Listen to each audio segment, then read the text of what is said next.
COVID ini pandemi biasa atau war tool atau senjata perang? Hal ini merupakan pertanyaan mendasar sehingga jawaban dari pertanyaan tersebut sesungguhnya tercermin dengan tindakan apa yang diambil oleh para pejabat saat ini. Lalu kita bertanya lagi, apa yang terjadi ketika vaksin sudah mencapai 70% populasi yang seharusnya sudah tercapai herd immunity atau kekebalan kelompok. Lalu muncul mutasi strain virus baru lagi. Berdasarkan data kecepatan melakukan vaksinasi COVID Indonesia sudah cepat di tengah gelombang terpaparnya juga tinggi seperti saat ini. Sehingga yang tadinya 250.000 vaksin per hari, Indonesia itu sesungguhnya bisa mencapai herd imunitas dalam 3 tahunan lagi dari sekarang. Saat ini dipercepat berdasarkan informasi bisa 1 juta suntik vaksin per hari. Walau data ini masih diragukan karena kalau satu tenaga kesehatan menyuntik 100 orang per hari maka ada 10.000 nakes yang bekerja. Namun kita anggap informasi ini benar dulu deh. Maka dalam 1,5 tahun lagi atau akhir tahun 2022 herd imunitas tercapai maka kita menang melawan COVID. Pertanyaan liar, apa yang terjadi kalau mutasi lain lagi datang? Lalu kita kejar-kejaran deh dengan vaksin jenis baru lagi. Kalau saat ini kita anggap serangan gelombang kedua, apa yang terjadi kalau ada strain jenis baru yang mungkin bisa membuat gelombang ketiga di tahun depan? Melihat cara penanganan pemerintah atas COVID yang merupakan virus import dan PCR antigen juga produk import kebanyakan dan masker juga terbanyak barang import, bahkan disuruh 2 lapis lagi sekarang. Lalu vaksin juga produk import. Ini kita tidak boleh berlama-lama seperti ini.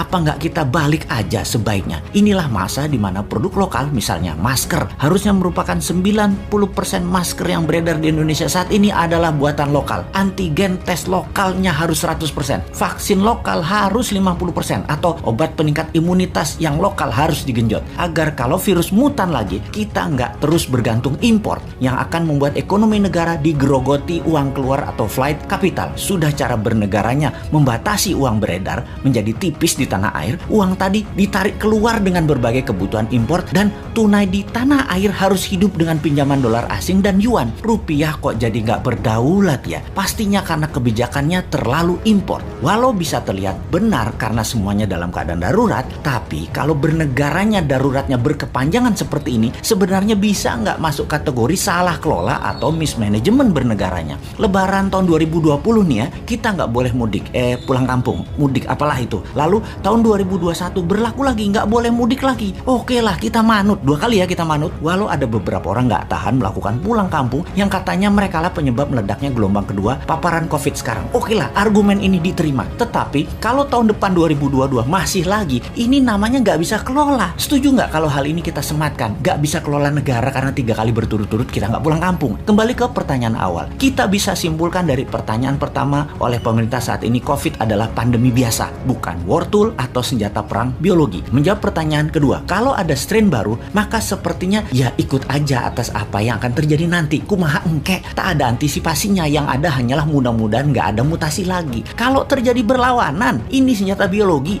dan strain baru, mutasi baru lagi yang membuat harus vaksin baru lagi. Kita tergopoh-gopoh lagi. Solusinya pasti tinggal bangun narasi, bayar pasukan buzzer, dan pasukan buzzer bekerja keras lagi. Nah, di posisi begini kasihan mereka yang mau jadi presiden tahun 2024, sementara mereka dalam posisi menjabat yang ternyata salah semua pengelolaan pandemi dan ekonominya. Pasti kena imbas negatifnya mereka karena mereka juga bagian dari ketidaktepatan kelola pemerintah pusat dan daerah.